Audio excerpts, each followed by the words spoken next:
Only once in my life have I ever gotten a letter. Only once. And I kept it. And it started out with, by the time you get this letter, I'll be dead. I've committed suicide. You'll find my body in the back of my pickup under a tarp. Life ain't worth living. It rambled on for another 2 pages. So what do you do with that kind of information? I didn't want to call the cops just in case he was alive, because they'd put him in an institution. I didn't want to do that right yet, to see just how far he had went and what the problems might be. I had, by wisdom, before that, in talking to him on a weekly basis, I had been able to get him to give me the phone number of a neighbor real close to him, an old man. And so I called that old man and I said, this is the situation. Would you go over there and look in the back of the pickup and see if he's dead? The old man said he'd do it. And I said, now if he isn't dead, go to the house and check there. And he said, yeah, I'll check. And I said, and if he's alive, then have him call me. If he's dead, you call me. And he agreed. Well, he went to the pickup and looked in the back, and my friend wasn't there. So he went to the house and knocked on the door, and my friend came to the door. The friend said he didn't even remember writing this letter, but he wasn't quite square yet either, be that as it may. The neighbor and I talked to him, I on the phone and he right there, for most of an hour, and got him convinced, my friend, to go to the institution and have himself checked in so he could check himself out, but go in there and see if they can help him a little bit, more than we were able to. So he went in. He was only in there for 2 weeks before he came out, and he said he had to get out of there. He would have been nuts, because he said it was an insane place with all them other people. But what caused him to want to commit suicide? Well, I knew this friend from kindergarten to 8th grade. I went to school with him in a class of 7 people. He was the smart one of the class, and I was the dumb one of the class, and so opposites attract, and we liked each other, both farm kids. He was valedictorian and went on to college. I sure didn't.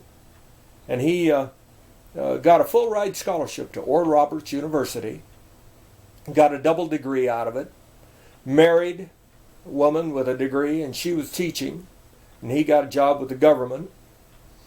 And for, about 10 years, they did pretty darn good. But then he got into a pyramid scheme and a business, and didn't realize what it was, making money hand over fist, $10,000, maybe $20,000 a month.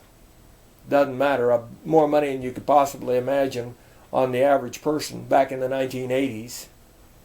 And he ended up, he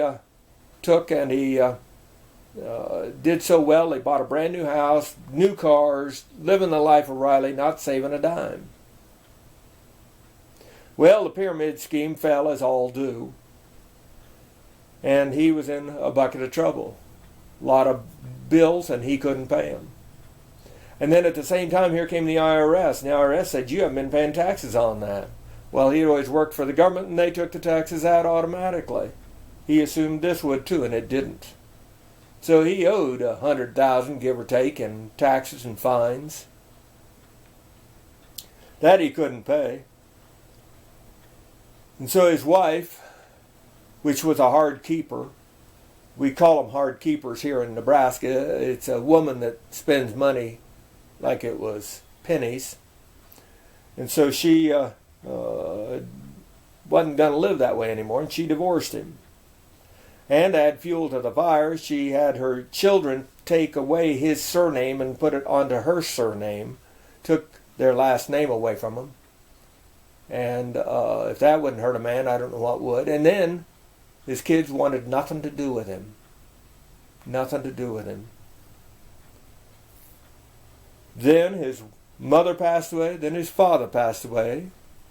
So that gave him the farm, but that was just barely enough to pay off the IRS.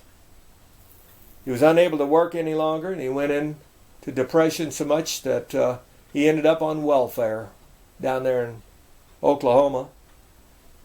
And it was a devastating thing for him, to say the least. Why do people commit suicide? Yeah. Most of them have some very tragic stories. And some people, like an egg, when you drop it, sometimes you can't put it back together. I would call him, every week or every other week throughout the time period, trying to help him up until the date of the suicide letter. And we still talk to each other every week, because it's been, a good 15 years since that event happened. Well, his life isn't much better, don't get me wrong, but he's learned to live with it, and to live with his place here on earth, and do what little he can for himself and to help others. Helping others helps him.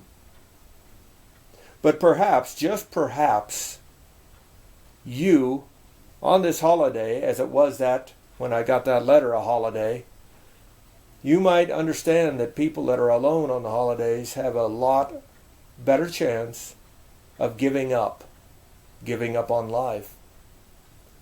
So give them a call, a 5-minute phone call, or maybe a 15 minutes to stop and just see somebody. Maybe give them a gift. The smallest gift at a holiday means so much, and might make the difference between life and death.